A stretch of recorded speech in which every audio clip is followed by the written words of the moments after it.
En el nombre del Padre, del Hijo, del Espíritu Santo. Amén. Ven, Espíritu Santo, y llena los corazones de tus fieles, y enciende en ellos el fuego de tu amor. Envía tu Espíritu Creador, y se renovará la faz de la tierra.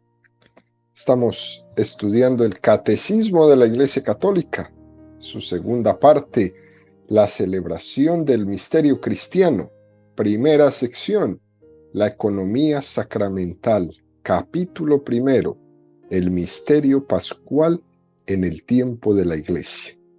Artículo primero, la liturgia, obra de la Santísima Trinidad. Entramos hoy al segundo apartado de este artículo, donde el Catecismo dedicará 7 números, del 1084 al 1090, al estudio del tema que tiene como título La obra de Cristo en la liturgia. El día de hoy vamos a profundizar en los números 1084 y 1085 con el tema Cristo glorificado en la liturgia. Número 1084 del Catecismo de la Iglesia Católica dice: sentado a la derecha del Padre y derramando el Espíritu Santo sobre su cuerpo, que es la Iglesia, Cristo actúa ahora por medio de los sacramentos, instituidos por Él para comunicar su gracia. Los sacramentos son signos sensibles, palabras y acciones, accesibles a nuestra humanidad actual. Realizan eficazmente la gracia que significan en virtud de la acción de Cristo y por el poder del Espíritu Santo. Número tan hermoso nos presenta esta mañana el Catecismo. Fijémonos cómo nos quiere dar a entender que la liturgia de la Iglesia Católica está presidida por el Cristo glorificado que está sentado a la derecha del Padre. Él es el presidente de la liturgia. Actúa a través del ministro ordenado que la preside, sí, pero es Cristo el presidente de esa celebración. Si no entenderíamos lo que es la liturgia, entonces nos vamos y nos quedamos solamente en la parte humana. La liturgia que realizamos aquí en la tierra es un eco de la liturgia del cielo, presidida por Cristo glorificado que está sentado a la derecha del Padre. Eso lo hemos dicho y lo hemos estudiado durante el tiempo que estuvimos profundizando en el credo. Jesús sentado a la derecha del Padre. Cuando celebramos una liturgia los católicos, el ministro ordenado, el sacerdote, el obispo o el diácono que la preside, suele estar sentado en una silla que le llamamos sede, donde se sienta el sacerdote en la misa. A eso se le llama sede. Esa sede, esa silla, ese lugar donde se sienta el ministro, está evocando la sede en la que está sentado Cristo a la derecha del Padre. Se nos llama a la atención para que no nos quedemos en los signos que estamos viendo aquí, sino que demos un paso más. Es Cristo sentado a la derecha del Padre. Es verdad que Cristo ascendió a los cielos, pero no nos dejó huérfanos. Derramando el Espíritu Santo sobre su cuerpo, que es la Iglesia, Cristo actúa ahora por medio de los sacramentos, cada uno de ellos, los cuales fueron instituidos por Él. ¿Para qué? Para comunicarnos su gracia. Es más, está actuando con una capacidad de derramar su gracia superior a la que tenía cuando vivió entre nosotros durante 33 años. Mientras Jesús vivió en Palestina, pues solo podía predicar a los que vivían ahí, curar a los que estaban ahí. Estaba limitado a su tiempo, a su espacio, cosa que no pasa ahora. Ahora su gracia es para todos en donde estemos cada uno de nosotros. Ahí en Palestina, aquí en los Estados Unidos, o en Colombia, o en Vietnam. A todos. Desde los cielos está derramando su gracia sin ninguna limitación ni de tiempo ni de espacio. ¡Qué cosa más bonita! A eso le llamamos la economía de la salvación. Cristo está realizando el plan de salvación que Él instituyó entre nosotros. ¿Cómo? Por medio de los sacramentos. Fíjense, queridos amigos, la relación entre Cristo, Iglesia y sacramentos se puede representar muy fácil con un árbol. Las raíces son Jesucristo, están bajo la tierra, no son visibles. Sobre las raíces está el tronco, que es la iglesia. Y la savia que recorre ese tronco que nace en las raíces sería la gracia del Espíritu Santo, la savia que corre. Los frutos de ese árbol serían los sacramentos. Qué cosa más bonita. Por eso este número del catecismo nos dice: los sacramentos son signos sensibles, accesibles a nuestra humanidad actual. ¿Quién no conoce un árbol? ¿Quién no conoce las raíces de un árbol? Los frutos de un árbol. Cosas que podemos palpar. Los sacramentos, palabras y acciones que podemos escuchar y que podemos ver, que son accesibles a nuestra humanidad. Nosotros no somos ángeles. Tenemos una dimensión corporal que está también ligada a todo lo sensorial. Necesitamos percibir las cosas sensibles. Necesitamos ver, necesitamos oír, necesitamos tocar, necesitamos oler. Esos son los sacramentos, signos sensibles, palabras y acciones. Fíjense, queridos amigos, la definición real de sacramento que nos da el Catecismo de la Iglesia Católica, que lo veremos más adelante en el número 1131, es esta. Los sacramentos son signos eficaces de la gracia, instituidos por Cristo y confiados a la Iglesia, por los cuales nos es dispensada la vida divina. Esa es la definición de lo que es un sacramento. Dios, creador de la naturaleza humana, ha querido acomodarse a ella al darnos su gracia. Jesús realizaba de ordinario los milagros sirviéndose de algunos elementos de la naturaleza, de algunas palabras, de algunas imágenes. Mateo 8:3. Tocó con su mano al leproso y le dijo: quiero, queda limpio. Juan 9:6-7. Untó con barro los ojos del ciego de nacimiento. Este se lavó y recuperó la vista. Juan 20:22. Diciendo esto, sopló y les dijo: reciban el Espíritu Santo. Signos sensibles. De ese mismo modo quiso Jesús en los sacramentos unir su gracia a signos externos en los que se encarna, se materializa la acción invisible del Espíritu Santo. Es una pedagogía preciosa, divina.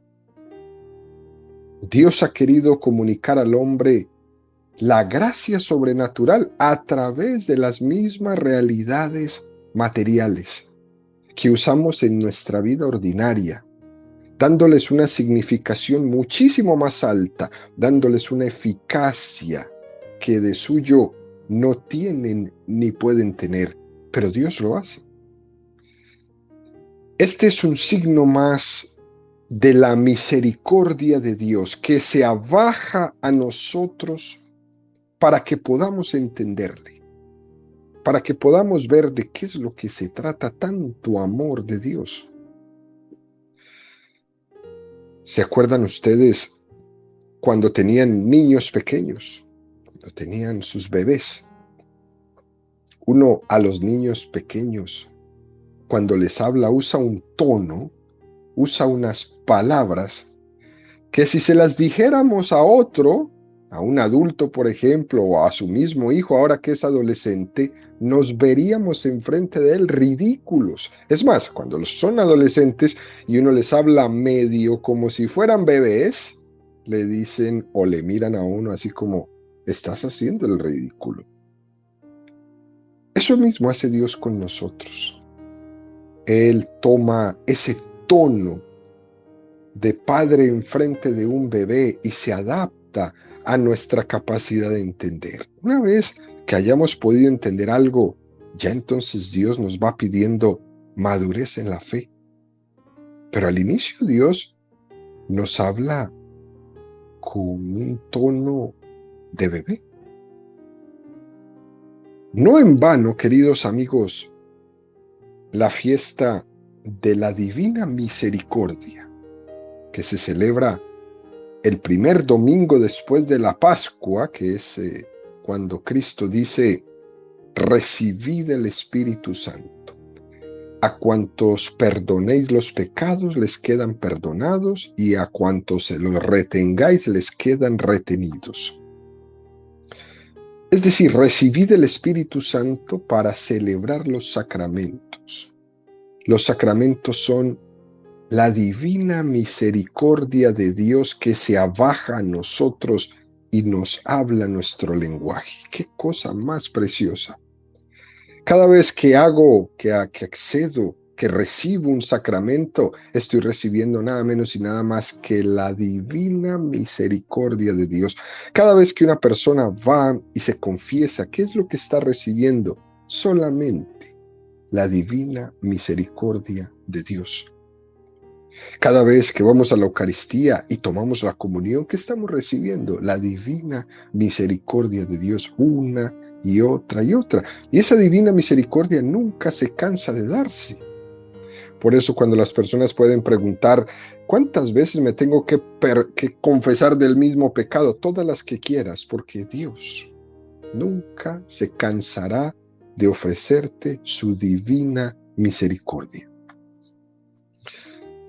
Es por eso, queridos amigos, que es importante que guardemos los signos, que guardemos las palabras y que no estemos cambiando los signos, porque cuando se cambian, entonces se pierde el sentido de las cosas, como hacen las sectas, ¿no? Toman todos los conceptos católicos y les cambian las formas, les cambian las palabras, les cambian los signos, pero quieren imitar. Es como cuando van a una secta, ¿no? Y les dicen, tienen que ser bautizados aquí, porque el bautismo que recibieron allá no es válido porque ustedes no eran conscientes, porque ustedes no sabían lo que estaban haciendo. Entonces ahora este bautismo sí es válido. Y la gente accede a ese supuesto bautismo y, fíjense, los bautizan así, en el nombre del Creador, en el nombre del Salvador, en el nombre del Santificador. ¡Wow! 3 palabras que parecen demasiado raras. En el fondo, están haciendo una copia del bautismo real. En el nombre del Padre, del Hijo y del Espíritu Santo. Le cambian las palabras. ¿Para qué? Es un sinsentido. Cuando se cambian las palabras, cuando se cambian los signos, se cambia el sentido de las cosas. Por eso la Iglesia en el bautismo, para aceptar el bautismo de una persona que haya sido bautizada en otra iglesia, simplemente lo que pregunta es, ¿bajo qué nombres les bautizaron? Y si la persona dice, o el certificado de bautismo que le dieron en ese lugar dice, fue bautizado en el nombre del Padre, del Hijo y del Espíritu Santo, ese bautismo es tan válido en la Iglesia Católica como era válido allá, porque no se cambiaron las palabras, no se cambió el sentido. Pero cuando fue bautizado en el nombre del Creador, del Salvador, del Santificador o cualquier otra expresión, entonces ese bautismo no es válido. ¿Por qué? Porque cambió todo el sentido. Por ejemplo, lo que decíamos de la sede, donde se sienta el ministro ordenado que representa a Jesucristo sentado a la derecha del Padre. Y ahora cambiamos el signo y decimos, pues Jesucristo, si estuviera entre nosotros, se habría sentado en el suelo con los demás apóstoles, ¿no? Así, en vez de una sede diferenciada, ponemos una banquita que no le diferencie de los demás. Pues no, ahí hay un error. Porque lo que esa sede significa es que Jesús está sentado a la derecha del Padre, Cristo triunfante, no que está en medio de todos los demás para quedar ahí entre ellos. Cuando se cambia el significado, se cambia el sentido. Cuando se cambian los signos, se cambia el sentido. Además, los signos de los sacramentos no solo evocan lo que representa, sino que lo realizan. Qué cosa tan bonita. Miren, por ejemplo, una mujer viuda, y pongo este ejemplo porque anoche conocí una mujer viuda, que cuando es el aniversario de su boda, pone una pequeña vela delante de la foto de la boda o del rostro de su marido que ya está fallecido. Ese signo tan precioso evoca un tiempo y un acontecimiento, pero no realiza nada. Esa imagen, con esa velita, ese recuerdo, no hace que su marido esté nuevamente ahí con ella. Evoca, significa mucho para ella, pero no realiza, porque él ya no está ahí presente.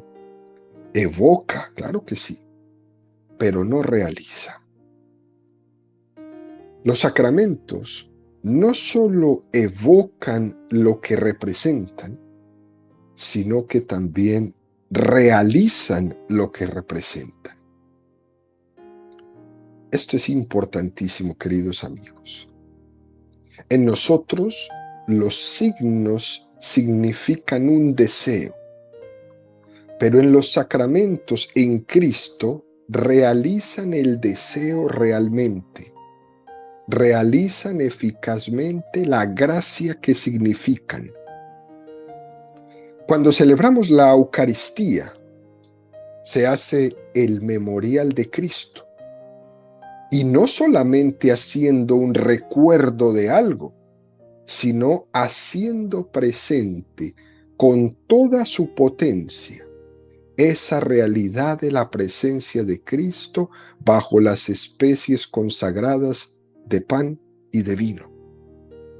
Por eso los católicos no nos reunimos en la Eucaristía a recordar algo, sino que estamos siendo testigos de la presencia real de Jesucristo entre nosotros para siempre. Si fuera para recordar, pues nos tendríamos que ir a cualquier otra secta donde hacen el recordatorio. Pero nosotros no. Para nosotros es algo que se actualiza en una realidad de presencia de Cristo. Fíjense que hay iglesias donde intentan, por ejemplo, celebrar la Eucaristía. Y para ellos, una vez que consagran el pan, Jesucristo para ellos está presente en el pan mientras la comunidad está reunida. Es decir, tomando una interpretación muy errónea de ese texto del Evangelio que dice, donde hayan dos o más reunidos en mi nombre, ahí estoy yo. Para ellos, mientras está reunida la comunidad en la celebración eucarística, Jesús está ahí en el pan y en el vino. Pero una vez que termina la celebración y la comunidad se va y no queda nadie, ese pan que se había convertido en el cuerpo y ese vino que se había convertido en la sangre de Cristo, regresa nuevamente a ser pan y vino, porque ya la comunidad no está reunida. Es cambiar los signos de una manera impresionante. Y uno puede estar ahí con ellos y ve la celebración y dice, wow, esto es una misa, pero el sentido es completamente diferente ahí. Número 1085 del Catecismo dice, en la liturgia de la Iglesia, Cristo significa y realiza principalmente su misterio pascual. Durante su vida terrestre, Jesús anunciaba con su enseñanza y anticipaba con sus actos el misterio pascual. Cuando llegó su hora, vivió el único acontecimiento de la historia que no pasa. Jesús muere, es sepultado, resucita de entre los muertos y se sienta a la derecha del Padre una vez por todas.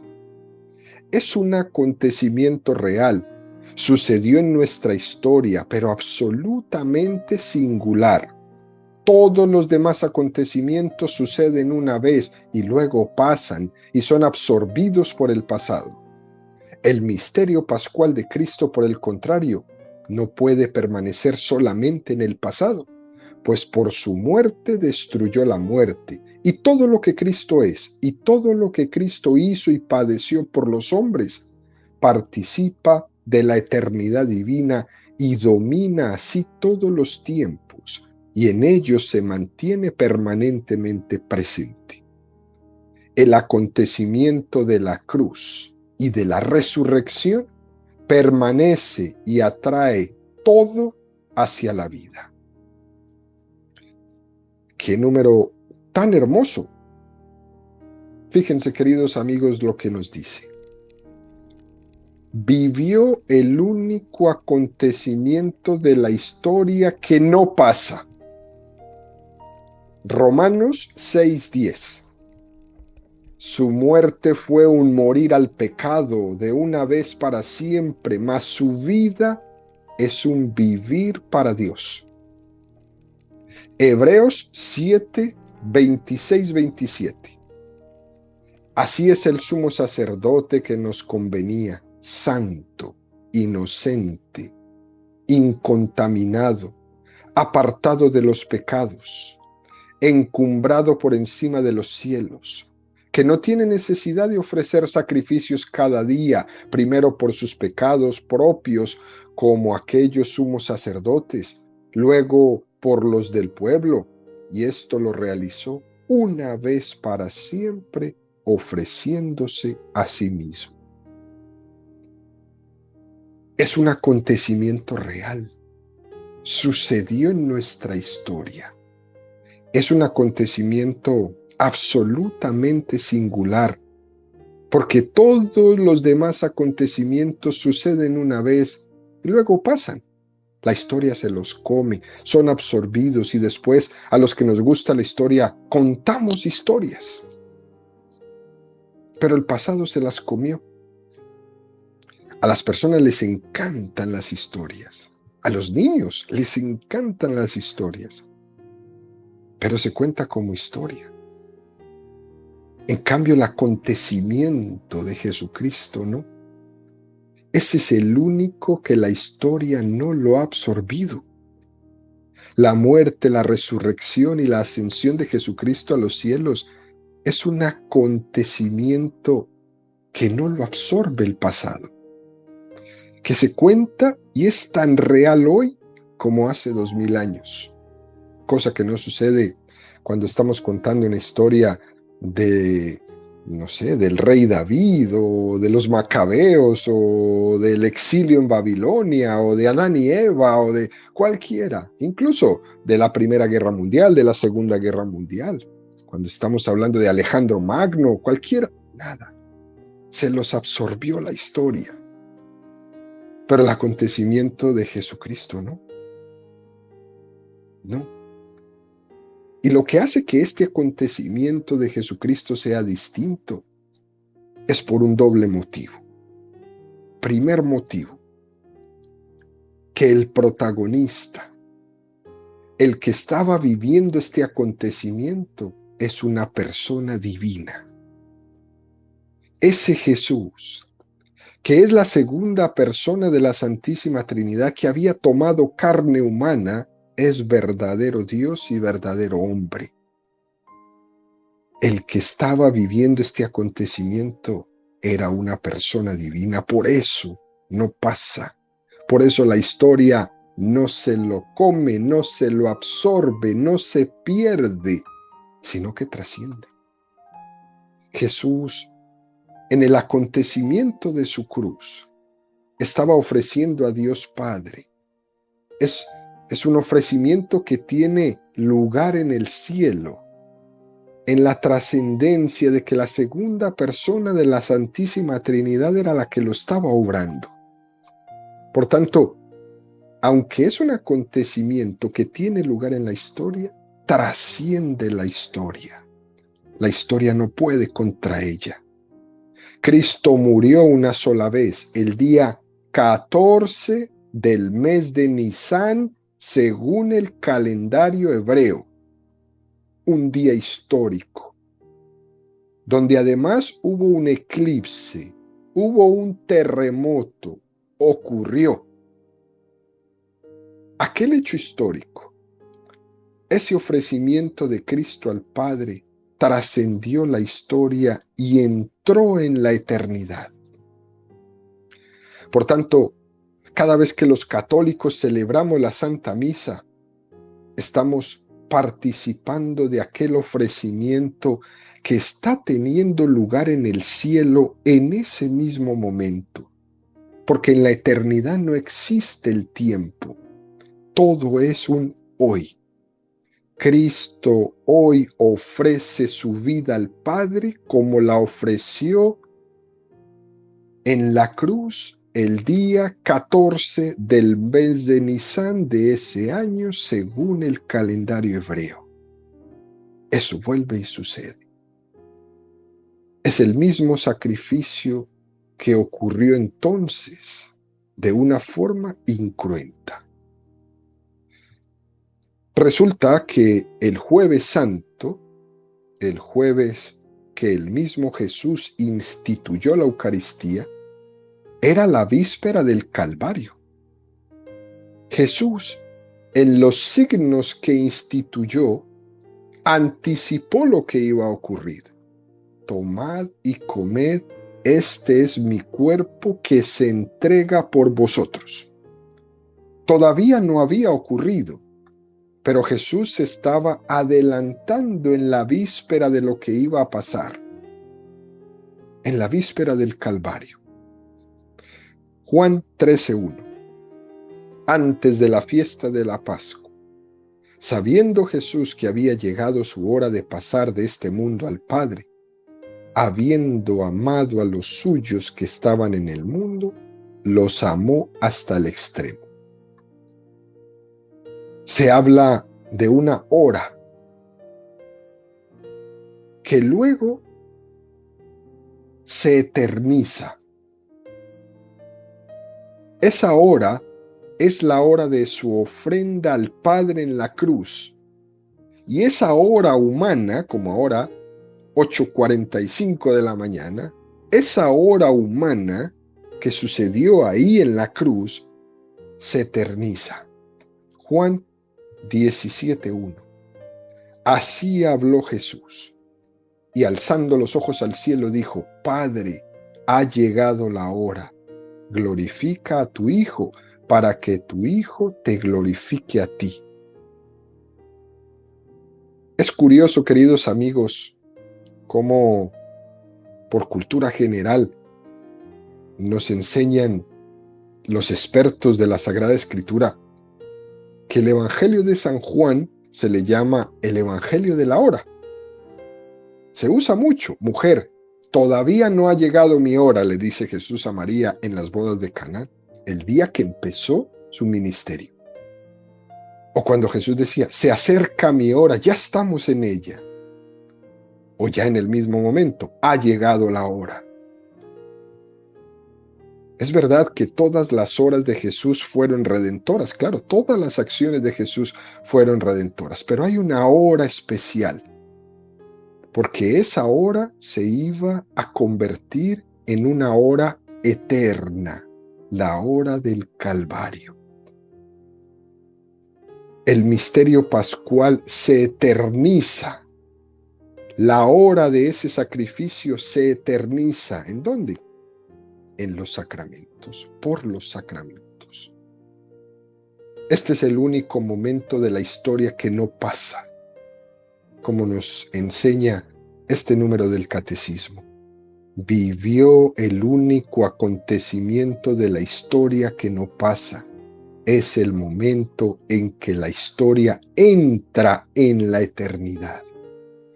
Romanos 6:10. Su muerte fue un morir al pecado de una vez para siempre, mas su vida es un vivir para Dios.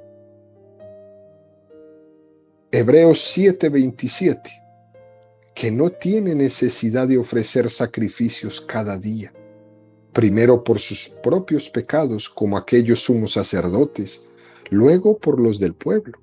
Y esto lo realizó de una vez para siempre, ofreciéndose a sí mismo. En los sacrificios del Antiguo Testamento no se realizaba lo que sí significaba. Por eso tenían que repetirlos una y otra vez, todo el tiempo haciendo sacrificios. Pero el sacrificio de Cristo, Cristo muere una sola vez para siempre. Ya no es necesaria más sangre. De tal manera, queridos amigos, que cada vez que se conmemora en la Eucaristía, se realiza el mismo sacrificio que hizo entonces Jesús. Y como entra en la eternidad, la redención es para todos. Los que vivieron antes se salvaron en virtud de lo que estaba por llegar. Y los de después, nosotros, lo vamos a tener en presente. Hechos 9:12. Y penetró en el santuario una vez para siempre, no con sangre de machos cabríos ni de novillos, sino con su propia sangre, consiguiendo una redención eterna. Y esto se lo tenemos que agradecer a Jesucristo siempre. Y vamos a esa Eucaristía a hacer una acción de gracias por lo que Jesús hizo una vez para siempre. Por eso que sucedió en una hora humana que se hace eterna. El hecho histórico se eternizó en ofrenda en el cielo. Y desde allí del cielo vuelve a nosotros sacramentalmente cada vez que celebramos cualquiera de los sacramentos. En esa renovación y actualización del sacrificio pascual que ha hecho Jesucristo por cada uno de nosotros.